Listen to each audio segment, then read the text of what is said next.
Shalom y bienvenidos a Vía Haftaj Israel, una frase hebrea que significa amarás a Israel. Esperamos que se queden con nosotros, ya que nuestro maestro, el Dr. Baruch, nos compartirá una enseñanza expositiva de la Biblia. El Dr. Baruch es profesor titular del Instituto Zera Abraham, con sede en Israel. Aunque todos los cursos en el instituto se imparten en hebreo, el Dr. Baruch se complace en compartir esta enseñanza en inglés con doblaje al español.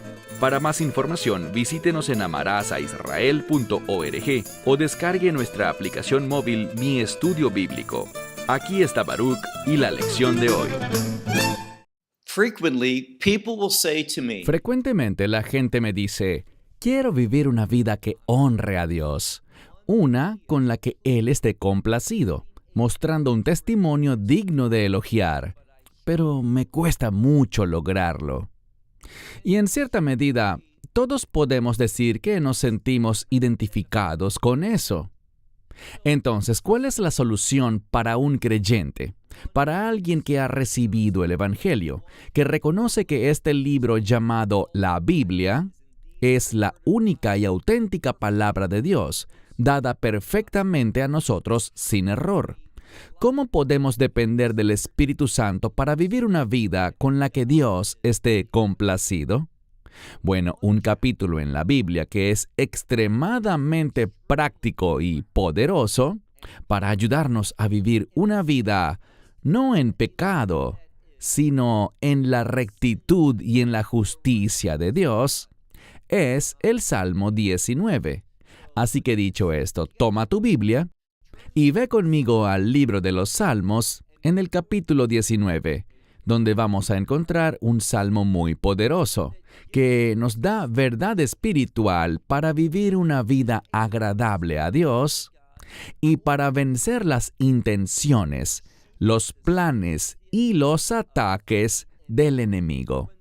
Estudiar este salmo será de gran ayuda para vencer la tentación con la que todos luchamos de vez en cuando. Así que, Salmo 19, comenzando por el versículo 1. Como de costumbre, este salmo tiene una inscripción, y los versos estarán desfasados por uno. Así que, por lo general, les voy a dar el número del versículo en hebreo que estoy viendo en mi Biblia, y tú tendrás que restar uno, porque en tu traducción ese número estará un versículo por debajo. Comencemos. En hebreo, el primer verso dice, Lanatseach mismor lei David. 3 palabras hebreas. Al director musical o al jefe del coro, al líder que está encargado de guiar a la gente a la hora de recitar este salmo o de cantarlo durante la adoración. Entonces, David es el autor y dice, Mismor lei David, un salmo de David.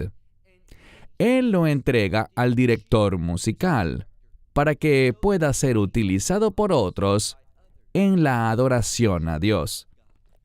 Eso es todo lo que está contenido en este primer verso. El segundo es uno muy familiar, y su contenido se refiere a la creación y a una de las cosas más importantes que debemos saber sobre la creación. Hay personas muy inteligentes, científicos que estudian el universo. Ellos analizan las estrellas, las galaxias y esas cosas, y por supuesto son gente muy capaz. Pero el problema es que la gran mayoría no ha aprendido el mensaje fundamental de la creación. ¿Cuál será? Bueno, mira este versículo que dice, los cielos. Y luego viene otra palabra. Recuerden que este es un salmo y uno de los aspectos más característicos de los salmos es la poesía. Y la poesía hebrea está llena de paralelismos. O sea que presenta un elemento relacionado con otro. Aquí tenemos la palabra meisaprim, que significa contar. Es un verbo que está relacionado con el término libro. Entonces significa que los cielos declaran o cuentan, como contar una historia. ¿Y qué declaran los cielos? ¿Qué cuentan? Dice que hablan acerca de la gloria de Dios. Así que cuando uno observa la creación, y estamos hablando de contemplar el espacio, las estrellas, la luna, esas cosas del universo que podemos ver desde la Tierra. Cuando las estudiamos, descubrimos que hay un orden, hay un propósito, todo está en su lugar. Y eso habla de la sabiduría, el conocimiento y la perfección de Dios. Una de las cosas que te dirá un astrónomo sobre el espacio exterior es que no es un caos, no es algo al azar. Los que estudian el universo ven el orden que hay en él, un orden que habla y testifica de la gloria de Dios. Una vez más, la primera parte de nuestro verso. Los cielos cuentan, declaran la gloria de Dios. Y la obra de sus manos, lo que implica que fueron las manos de Dios las que formaron los cielos, que Él es el Creador. La obra de sus manos. Y viene una palabra diferente, similar a Meisaprim, pero esta es la palabra Magid. Es una palabra que significa anunciar, declarar, contar, muy similar. Es un sinónimo de Meisaprim, esta palabra Magid. ¿Y quién lo anuncia? Pues el Ha-Rakia. Aquí tenemos Ha-Shamayim, los cielos, y Ha-Rakia. Es solo otra palabra que se refiere al cielo, lo que podríamos llamar el firmamento o el cielo cercano.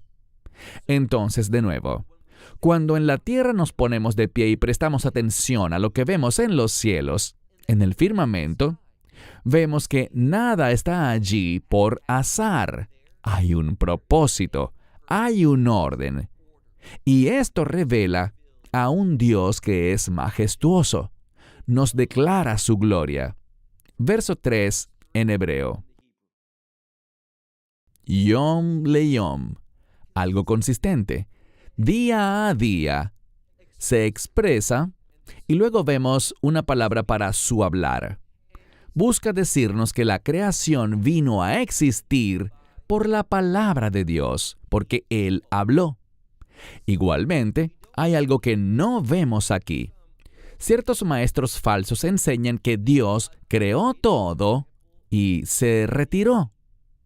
Es como aquellos individuos según los cuales la Biblia no habla de la vida después de la muerte, ni tampoco del futuro. Ellos no ven nada milagroso en la palabra de Dios. Tales opiniones coinciden con estos falsos maestros que enseñan erróneamente que Dios creó todo y luego se apartó, que se retiró de la creación. Esto no es lo que vemos. Cuando leemos este pasaje nos dice que día a día su hablar se expresa. Y vemos que el universo, la creación de Dios, en hebreo el término yakum, no habla de algo estático, de algo que no cambia, sino de algo que constantemente está siendo transformado y sostenido por Dios. Dios habla y lo que Él dice sucede. Además dice, y noche a noche. Y aquí está una palabra que también significa expresar, contar o declarar, sabiduría. Bueno, esto es lo que podemos deducir cuando prestamos atención a las leyes de la poesía hebrea. Al observar el paralelismo, descubrimos algo. El hablar de Dios, te pregunto algo, cuando lees este verso, ¿cuál es el paralelo de su hablar? Es la palabra sabiduría. Así que la conclusión es esta. El hablar de Dios nos proporciona sabiduría. Cuando yo dicto una clase, por ejemplo, de interpretación bíblica, y estudiamos la poesía hebrea, hago esta pregunta. ¿Qué es paralelo a día a día? Bueno, todos lo saben, noche a noche. ¿Qué es paralelo a la palabra yavía, expresar? Es la palabra Yehavé. Por lo tanto, esa misma verdad acerca de cómo las palabras son paralelas unas con otras, nos revela que, a través del hablar de Dios, la palabra de Dios, los dichos de Dios, proviene la sabiduría. Así es como debemos interpretar esto. Pasemos ahora al siguiente verso.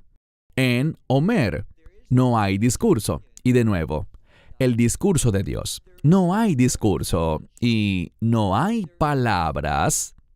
¿Qué más? Sin que se oiga su voz. Lo que esto significa es que no puedes apreciar, escuchar, responder ni beneficiarte de las palabras de Dios si no estás escuchando su voz. Y esta palabra para escuchar implica oír con la intención de responder. No simplemente dejar que las palabras entren a tu mente a través de tu oído, sino que al escucharlas tengas el deseo de obedecer. No vamos a comprender lo que Dios tiene para nosotros a menos de que estemos dispuestos a obedecer lo que Él revela. El siguiente verso, 5 en hebreo, 4 en español. En toda la tierra salen sus líneas. A lo que esto se refiere, de nuevo, es al concepto del orden. Piensa en alguna persona que está construyendo, por ejemplo, una casa. Y muchas veces se colocan cuerdas en el terreno que marcan algo, marcan lo que se construirá. Y eso es lo que vemos aquí. Dios tiene un orden en su creación. Él lo ha diseñado todo. Leemos. En toda la tierra salen sus líneas, y hasta el extremo de la tierra son sus palabras. ¿Qué aprendemos aquí? Hay líneas y hay palabras. Las líneas se refieren básicamente a lo que Dios establece, su orden, su voluntad, antes de que se cumpla. Es como hablar de un plano, un proyecto. ¿Y qué produce que ese plano se haga realidad? Bien, ¿cuál es el paralelo de este término para sus líneas? Sus palabras. Esto subraya el hecho de que es a través de la palabra hablada de Dios que el resultado de su voluntad se realiza, se cumple, se manifiesta, se materializa por completo. Así que aquí vemos cuán importante es la palabra de Dios para que se haga realidad su voluntad. Continuando, leemos aquí, al sol, Él pone una tienda en ellos. ¿Qué significa esto? En ellos se refiere a la tierra. Cuando vamos a la primera parte, Vekol Haaretz, en todo el mundo, y luego lo que aprendemos aquí es del sol como una referencia a los cielos. Así que Él coloca su morada, su tabernáculo, en ellos, en la tierra y en los cielos. ¿De qué se trata esto? Una vez más, si estuviera enseñando una clase sobre interpretación bíblica, yo preguntaría, ¿qué atributo, qué característica divina está siendo revelada en este verso, que es el 5 en hebreo y 4 en español? Y la respuesta es, al final del verso, la omnipresencia de Dios. Él pone su tienda tanto en los cielos como en la tierra, lo que significa que Dios está en todas partes. Por tanto, su palabra y su orden deben gobernar en todo lugar. Lo interesante es que la naturaleza se somete a la voluntad de Dios. Pero la pregunta es, ¿qué hay de ti y de mí? ¿Qué hay de la humanidad? Cuando miramos el libro de Génesis, la humanidad es la obra suprema de la creación. La humanidad fue la última parte de la creación. Tenemos lo que llamamos un pidda, un dicho en hebreo, que dice que la obra final es lo que estaba primero en la mente. Es decir, si quieres alcanzar algo, tienes que cumplir primero con todos los pasos necesarios. Solo cuando se concluye es que se ha logrado el propósito, igual cuando Dios completó con la humanidad su creación en el sexto día, que el propósito de la creación quedó establecido. Él hizo todo este mundo para nosotros, para que podamos experimentarlo a Él. Esa es la parte de la creación que debemos comprender. Pasemos al verso 6 en hebreo, 5 en español. Aquí de nuevo. Él todavía sigue hablando sobre conocer a Dios, sobre apreciarlo más. Y dice, Él como un novio. Bien, en una boda realizada conforme a la Biblia, tradicionalmente hablando, y por eso digo conforme a la Biblia, porque tenemos una descripción de ello. Sucede que el novio, que está bajo el toldo nupcial, cuando la novia llega, él sale hacia ella. Esto es algo de mucho gozo para él. Significa que se están uniendo bajo este pacto matrimonial. Así que se usa esa ilustración para representar a Dios aquí, cuando dice que es como el novio que sale de su jupa, su toldo. Es una expresión de gozo. Y luego dice, y se alegra como un poderoso, o podríamos decir como un héroe. Habla de un guerrero poderoso que corre por la travesía, por el camino. Es decir, un guerrero poderoso sabe que cuando va por el camino hacia la batalla, es un camino hacia la victoria. Así que Dios se regocija en la victoria que produce su pacto, ese pacto matrimonial. Y estoy hablando de un matrimonio entre la humanidad y Dios. La victoria que eso produce, porque Dios es el guardián de este nuevo pacto.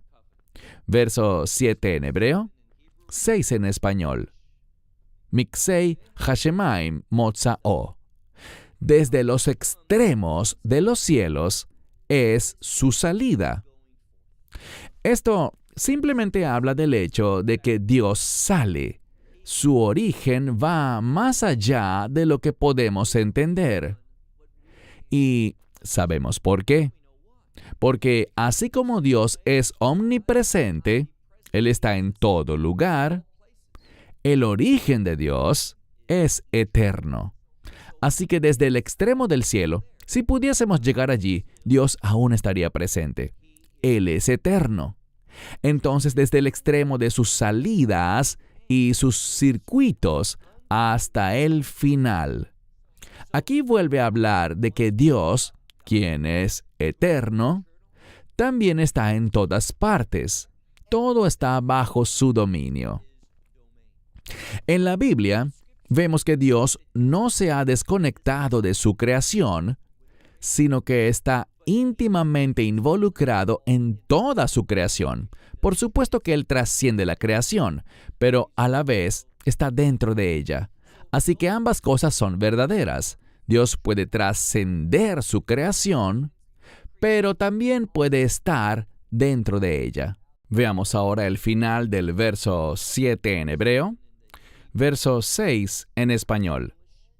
Ednestar mei hamató.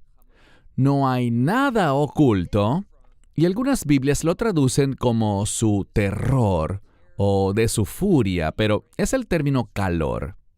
Y muchas veces es una expresión de su juicio. Es debido a que Dios está en todas partes, que nada se escapa de su juicio. Dios va a manifestar calor, y ese calor tendrá uno de dos resultados. Lo derretirá todo para destrucción, o lo refinará y perfeccionará. Eso es lo que Dios hace. O bien hay destrucción, o hay redención. Y esa redención produce, al final, lo que es agradable a Dios. Todos estos principios están aquí, dentro de este texto. Estamos llegando al punto en que, cuando entendemos la naturaleza de Dios, sus atributos, cómo Él actúa, entonces estamos en una posición donde podemos responder a esta verdad y ver un cambio. Así comenzamos nuestro estudio. Queremos un cambio divino en nuestra vida. Vamos al verso 8 en hebreo, 7 en español. No avanzamos mucho hasta que llegamos a Torat Hashem, la ley de Dios. Estoy muy consciente de que esto no es popular dentro de la mayoría del cristianismo. Cuando me oyen decir esto, hacen una acusación incorrecta de legalismo. Pero esto no es legalismo. Esto es espiritualidad. Lo que buscamos con madurez es ponernos de acuerdo con Dios, aplicar sus instrucciones y sus palabras a nuestra vida. Lo que he descubierto al enseñar es que si digo que la palabra de Dios contiene sabiduría, que si aplicas su palabra a tu vida, hallarás bendición, la gente aplaude eso. Sí, amén a eso. Pero si luego digo, si aplicas sus leyes, sus mandamientos, los cuales también contienen sabiduría, a tu vida, hallarás bendición, entonces gritan legalismo. Y eso simplemente es un testimonio de inmadurez espiritual. La ley de Dios es buena. De hecho, la ley de Dios fue hecha para la persona espiritual. Para el que no es espiritual, todo lo que la ley de Dios puede mostrarte es esto: que esta persona necesita redención, que es culpable ante Dios y que es un pecador. Pero para el que ha sido redimido por la gracia de Dios, la palabra de Dios, la ley de Dios, los mandamientos de Dios, sus instrucciones, contienen sabiduría que nos conduce a todo aquello que agrada a Dios. Mira el texto. La ley del Señor es una carga. ¿Es eso lo que dice? ¿Es legalismo? ¿Es esclavitud? ¿Es eso lo que dice la Biblia? No, dice Torat Hashem Temimá. Eso significa que es perfecta. Es una palabra que nos lleva al fin, es decir, al fin que Dios quiere para nosotros. Y la palabra fin puede señalar el destino, la meta, el propósito. De eso estamos hablando aquí. La ley de Dios produce eso. Aquí está la clave. Ella lo produce al definir el objetivo. Es el Espíritu de Dios el que nos capacita y lo realiza, pero la ley de Dios nos da la perspectiva correcta. También dice Meshivat Nefesh. Ella restaura el alma. ¿Oíste eso? No vemos legalismo. El legalismo es lo siguiente: tienes que hacer esto para ser salvo. No estamos hablando de eso, estamos hablando de gente que ya recibió la gracia de Dios, que ya ha sido salva y está eternamente segura en esta redención eterna, en esta salvación eterna, por la gracia de Dios y no por obras. Habiendo sido puestos en el Mesías, estando en el Mesías, encontramos que la instrucción de Dios restaura el alma. Eso es lo que está diciendo aquí. Y el testimonio del Señor, aquí hay algo más. De nuevo, pongamos el ejemplo de una clase de interpretación bíblica. Si yo digo, ¿qué es paralelo en este verso con la frase Torat Hashem, la ley o la Torá del Señor? ¿Cuál sería la única respuesta válida? Edut Hashem, el testimonio del Señor. Así que el testimonio del Señor es la ley del Señor. No hay absolutamente otra forma de interpretar esto. Así que la ley de Dios es el testimonio de Dios. Y dice aquí que es fiel. Vemos una correlación entre el testimonio del Señor, la ley del Señor, que produce perfección. Ese es su objetivo, ella define lo que es perfecto, pero la ley por sí sola no puede cambiar a nadie. La ley, y si estudias el libro de Romanos, lo verás, la ley no es un instrumento de justificación, no la produce, no la crea, pero sí la identifica. establece los estándares y define lo que es justo, cuáles son los objetivos de aquella persona que ha sido justificada. Y es lo que la Escritura dice aquí.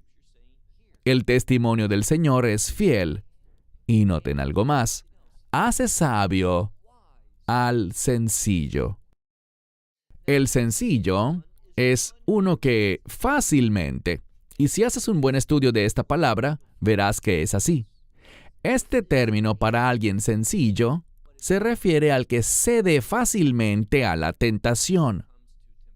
Entonces, ¿cuál es la solución? El testimonio, la ley del Señor. Cuando entendemos la instrucción de Dios, no seremos engañados. Entiende que la tentación casi siempre viene acompañada por el engaño satánico. Lo diré de nuevo, porque es un principio muy importante. Cuando estoy experimentando tentación, lo que puedo esperar de esa tentación es que el engaño satánico venga con ella.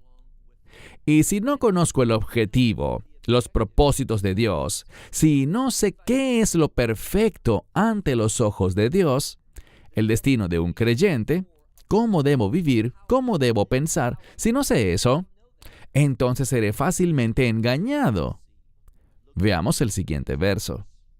No solo estamos hablando de la ley del Señor, sino, fíjense, Pikudei Hashem, que es otra palabra para decir esto que a menudo traducimos como un sinónimo de mitzvah, mandamiento.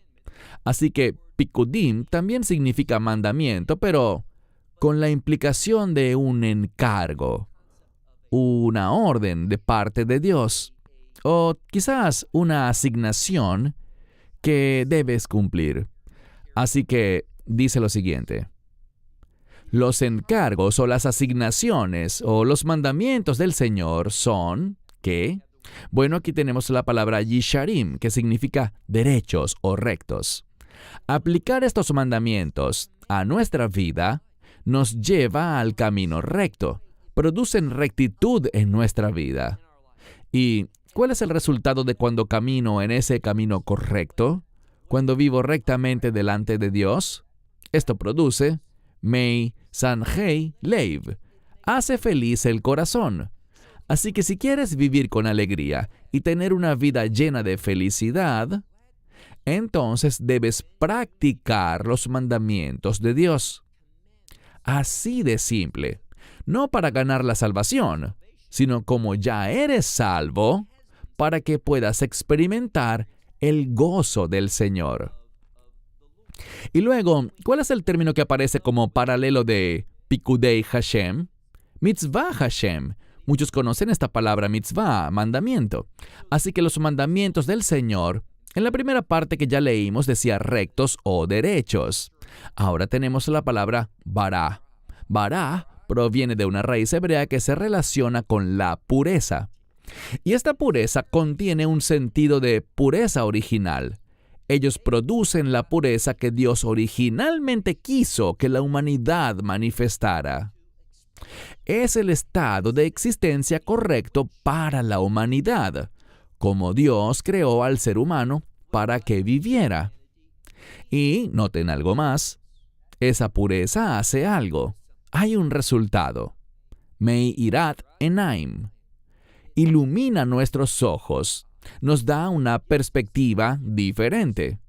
Así que todas estas cosas, cuando practicamos las instrucciones de Dios, sus encargos, sus mandamientos, su testimonio, cuando aplicamos eso a nuestra vida y comenzamos a someternos a ello, a perseguir sus objetivos, donde Él quiere que lleguemos a esa rectitud y esa pureza, ¿cuál es el resultado? Dios nos dará iluminación. En otras palabras, Él nos dará revelación. Y de eso está hablando al final del verso 9 en el texto hebreo, verso 8 en español. Siguiente verso. Yirat Adonai. Una y otra vez cuando leemos vemos la ley del Señor, los mandamientos del Señor, el testimonio del Señor, los encargos del Señor y ahora el temor del Señor. Y podríamos decir que es la lealtad a las instrucciones, al testimonio, a los encargos, a los mandamientos de Dios, lo que demuestra el temor del Señor. O sea, que le damos la prioridad a Dios. Y eso produce pureza. Es una palabra diferente para pureza, pero es paralela a la que vimos antes, bará. La que tenemos aquí es temorá, que también significa pureza. Y la diferencia es esta. Esa primera palabra, pongámosla en masculino singular, la palabra bar, que no debe confundirse con el término bar en arameo, que significa hijo, sino que esta es una palabra para pureza en su estado original, algo prístino, tal como Dios quiso que fuésemos. Eso es bar. Cuando vemos la palabra tajor, este término que está en tercera persona singular, lo que encontramos es esto, que tajor es un estado también de pureza, pero lo singular es que nos coloca en una posición en la cual las bendiciones de Dios pueden venir sobre nosotros. Así que vemos una correlación entre el temor del Señor y ser bendecidos por Dios. Cuando haces de Dios tu prioridad, hallarás bendición. Dice, el temor del Señor es puro y permanece para siempre. La palabra para permanecer es muy importante porque una de las cosas que aprenderás si estudias hebreo es que cuando se utiliza lo que algunos llaman participio, que otros dirán simplemente que es el presente simple en hebreo, cuando se usa, lo cual no es muy frecuente, normalmente los tiempos que se usan son el perfecto e imperfecto, que tampoco deben confundirse con los mismos términos en griego. En hebreo, el perfecto e imperfecto se usan para el pasado y el futuro. Pero cuando se usa el presente, es algo extraño e inusual y por eso se destaca. Así que es el temor al Señor lo que produce una pureza que trae las bendiciones de Dios y es una promesa que permanece para siempre. Siguiente parte del verso 10. Y los juicios del Señor son verdaderos.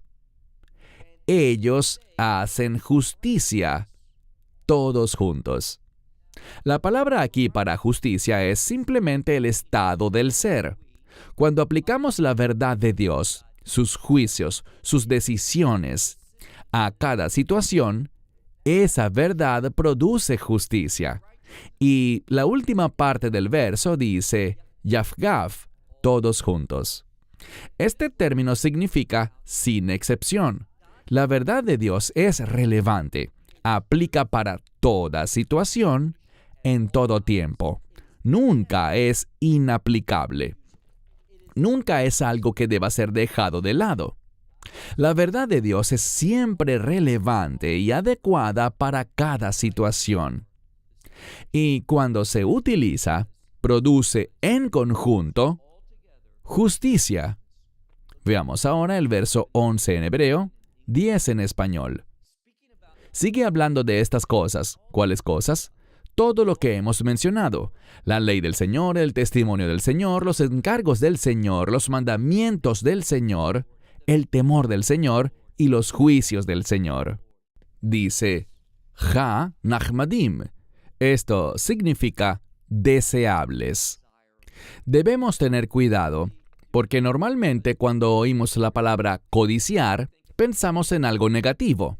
Pero la palabra bíblica para codiciar puede usarse tanto en sentido positivo como negativo. Dice, no codiciarás, pero depende de qué estás codiciando, qué estás deseando. Puedes codiciar aquello que es bueno, y por lo general lo traducimos simplemente como un deseo. Así que debemos desear, pero es una palabra más fuerte. La palabra literal es codiciar. Es la que se usa aquí, solo que es usada en un sentido positivo. Así que estas cosas son deseables. ¿Qué cosas? La palabra de Dios, sus leyes, testimonios, sus juicios, sus mandamientos y su temor. Estas cosas son deseables y luego dice más deseables que el oro e inclusive que el oro fino, que abundante oro fino, y son más dulces que la miel, y que el panal de la miel, más dulce que la fuente de esa miel, es más dulce y más deseable. Es lo que dice. Cuando miramos aquello que es precioso para el mundo, o lo que se considera dulce, lo cual está asociado con el gozo, descubrimos que la ley del Señor, el temor de Dios, son más deseables que lo más precioso, que lo más gozoso que existe entre la humanidad y que hay en este mundo. Esa es la mentalidad que debemos tener. Y si tenemos esa mentalidad, se producirá un cambio radical en nuestra vida espiritual. En cómo vivimos, en cómo pensamos, todo eso será transformado de manera positiva. Veamos ahora el verso 12 en hebreo, 11 en español. Dice, también tu siervo. Aquí David lo hace muy personal. También tu siervo, hablando de sí mismo, pero esto aplica para todo siervo de Dios. También tu siervo, él es prudente por ellos o es advertido por ellos. Bueno, no queremos hacer cosas que sean peligrosas o dañinas. Y es bueno que haya advertencias. Lo que David está diciendo es que para el siervo de Dios, no para el no creyente, sino para el siervo de Dios, estos mandamientos, estas leyes, estos testimonios, este temor del Señor, cuando somos prudentes con ellos, hay un resultado. Ellos producen lo que deseamos. ¿Y qué será? Dice, verso 12. Cuando los guardamos, o en guardarlos, hay Ekev Rav, un gran galardón. Quiero que hagamos una pausa, porque estamos en un verso de gran relevancia. Esto demuestra que, realmente, por lo general, la gente no es sincera.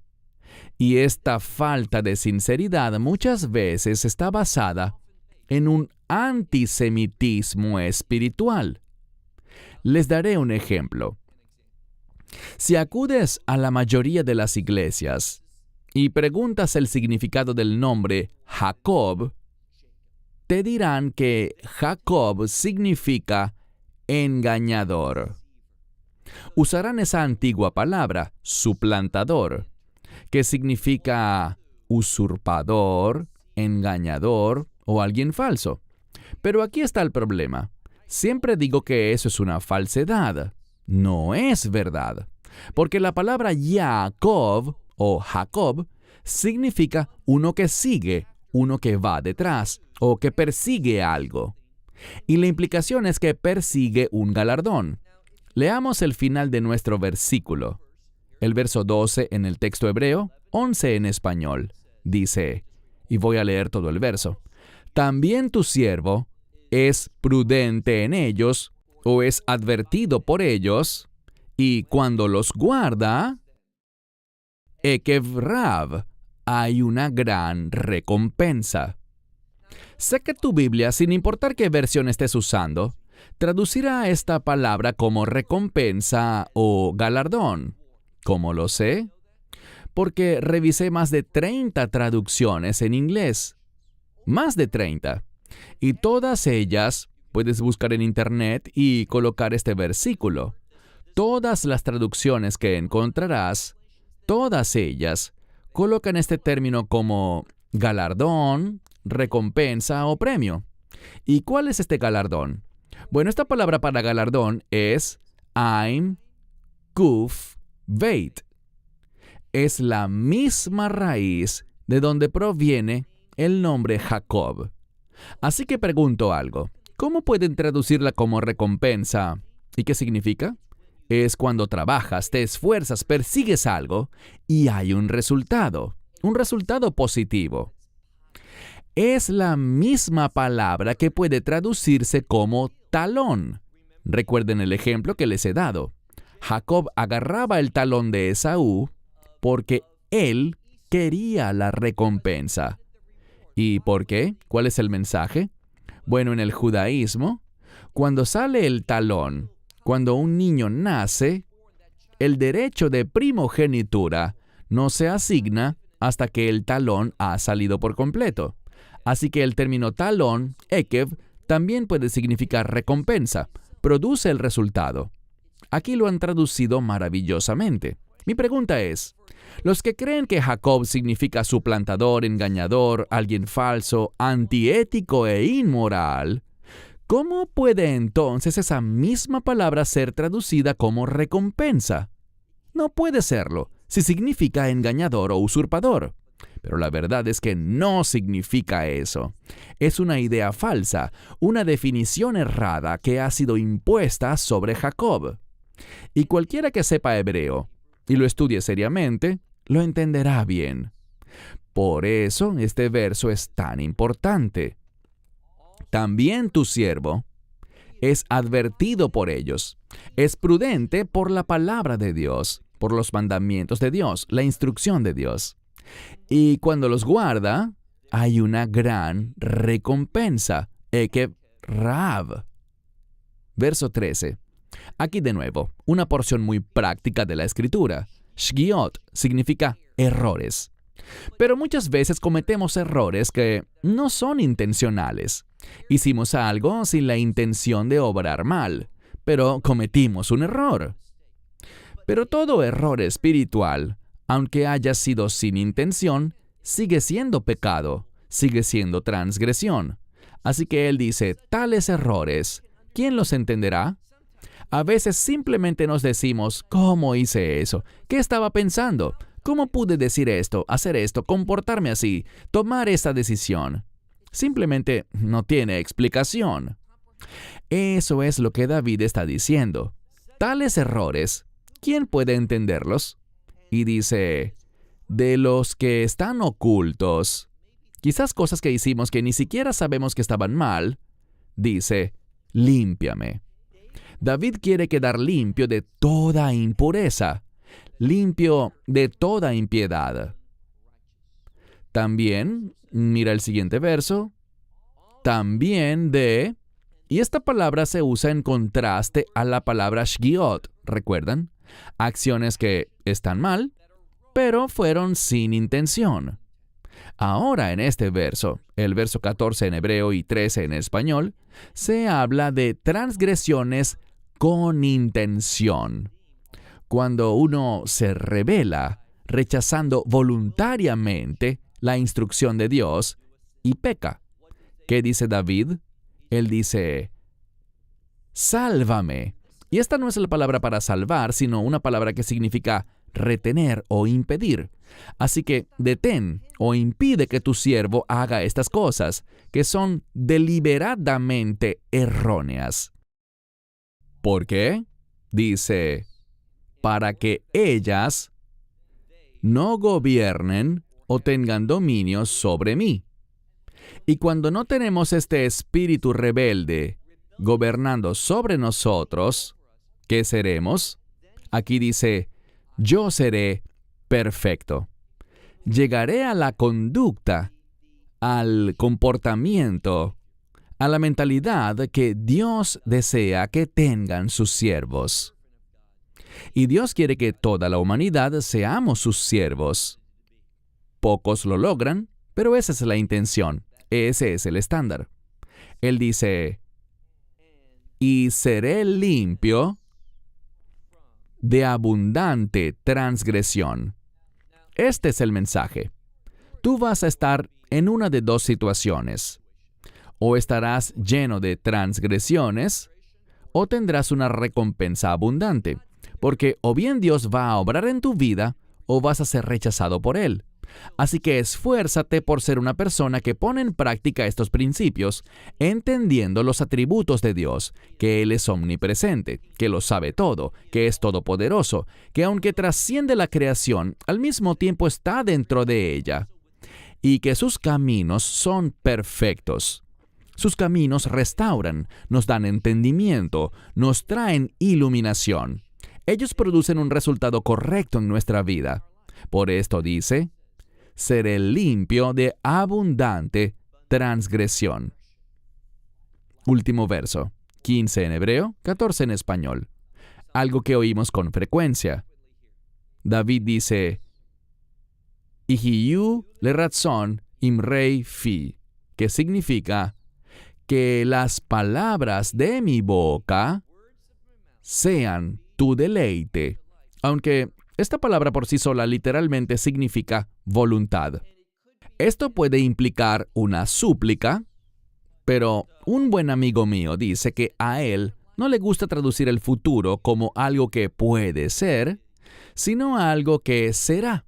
Deberíamos verlo con total certeza, así que mejor lo traduciremos así. Las palabras de mi boca serán, si lo enfocamos así, mis palabras serán la voluntad de Dios, estarán de acuerdo con Dios. Y luego, muchas Biblias dicen la meditación de mi corazón, pero esta es una palabra que también significa aquello que es lógico. Cuando tenemos esta actitud, aplicando la verdad de Dios a nuestra vida, lo que nuestro corazón piense será lógicamente correcto ante los ojos de Dios. Entonces, las meditaciones de mi corazón, lo que mi corazón pronuncia, que sean delante de ti, oh Señor, que sean aceptables, que sean correctas, o, mejor dicho, serán así bajo tu voluntad, bajo tus propósitos. Y luego dice, oh Señor, roca mía y redentor mío. Esto demuestra que Él es mi roca, lo que significa una base firme. La manera como encontramos esta base firme es a través de la redención que solo el Mesías, es decir, Cristo Jesús, puede darnos. Él la presenta y nosotros la recibimos por fe. Es decir, que su gracia la tomamos por fe, para que podamos verdaderamente ser individuos con un testimonio digno de elogiar. Uno con el cual Dios esté complacido. Ese era el objetivo de David, y debe ser también el tuyo y el mío. Cierro con esto hasta la próxima semana. Shalom desde Israel. Shalom from Israel. Esperamos que te hayas edificado con el mensaje de hoy y lo compartas con otros. Te invitamos a seguir nuestros estudios cada semana por este canal y por el portal de YouTube de Amarás a Israel. También puedes descargar nuestra aplicación móvil gratuita, Mi Estudio Bíblico. Finalmente, para obtener más información sobre nosotros, visita nuestra web amarasaisrael.org, donde encontrarás otras conferencias de Baruch en audio, video y texto. Hasta el próximo programa. Que el Señor te bendiga en Yeshua HaMashiach, Jesús el Mesías, mientras caminas con Él. Shalom desde Israel.